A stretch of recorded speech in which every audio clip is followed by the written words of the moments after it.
So if you're grinding camos and XP, we all know what we use, the exfil bug. It will spawn hundreds and hundreds of zombies just over and over again. But you had to wait the downtime of calling the helicopter, and other people could come and steal your kills. It was always a competition with somebody. Those were the cons to the exfil glitch. The main pro for the exfil glitch, it required no setup. With this method, the pros and cons are reversed. It takes a little bit of setup, but no one bothers you, and there's a constant uptick in zombies. And you can do this from the beginning of the match all the way to the end, and keep the exact same consistency. You can do this solo or with people, just like the exfil glitch. You can do this in tier 1 or tier 2, but for the best results, go to tier 2. Here, you get boss zombie spawns for camos and XP, and way more zombie spawns. As you see in the background, I'm just letting them all come to me, collecting the ammo that they drop, and just repeating the process. And this is all just from one Outlast contract in tier 2. And the location of this contract is amazing, because they funnel all just straight to you. So let's get into this very easy setup so we can start grinding camos and XP.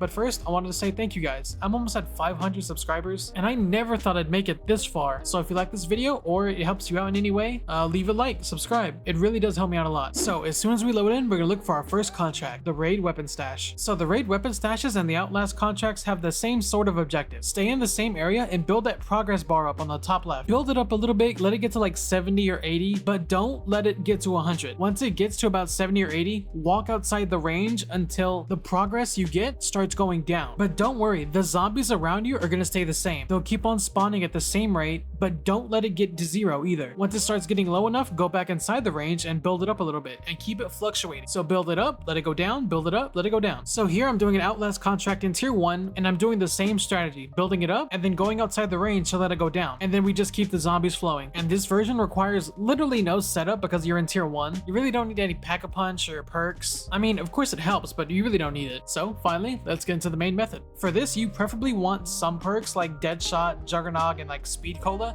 Those are the big 3. I mean, of course, you can do this without them, but it's just a big help. And lastly, bring in your insured weapon that you want to get camos on or level up, and it needs to be Pack-a-Punch tier 2. So if you've been playing zombies, you definitely ran into raw Ethereum crystals, and the majority of you can craft them. If you have them in your inventory, take them because this will save you a bunch of time, because you're going to need tier 2 Pack-a-Punch. And if you already have Pack-a-Punch tier 1 from your crystal, you only need 10k to get tier 2. This will speed up the process tremendously because you're going to be killing all these zombies super fast because you have tier 2 Pack-a-Punch. So the Outlast contract spawns right here, and this is the one that you want to look out for. So if you're doing this method, as soon as you spawn in, look in this area, and if you see it, go get it immediately before anybody else, because this method is getting popular and everyone's gunning for Outlast contracts. This is by far the best way to get camos and XP. I've always got my Outlast contracts in that spot, but you want the actual Outlast objective to be inside this building right here, because it's the safest and it allows you to funnel in all the zombies this one way. So once you enter this Outlast building, you want to go to this one particular spot, because again, it's the safest and it just allows zombies to funnel straight in. But keep in mind, don't let the percentage get to 0 and don't let it get to 100. Let it fluctuate between 50 and 80. So there's 2 stores you can go into, and the one you're looking for is cafe and restaurant. They're on opposite sides of the building. I ended up going to the wrong one and then running over to the right one. So once you get into this cafe, you want to go directly behind the counter. The dogs don't jump over the counter and the manglers don't shoot you through the counter. They all take their time to funnel into that entryway of the counter. And you know, this is perfect because they all line up one by one. But be careful, because if you go all the way to the back of the counter, it does count as you leveling up the progress. But if you walk forward to the right hand of the counter, it stops. So you can hop in range and then hop out of range whenever you want. In my opinion, I think this method is way better than the exfil one. Yes, it does take a little bit of setup, but the payoff is way better. And little notes that I do want to throw in here. As soon as you spawn in, go do a deliver cargo contract. It's so easy. You only fight like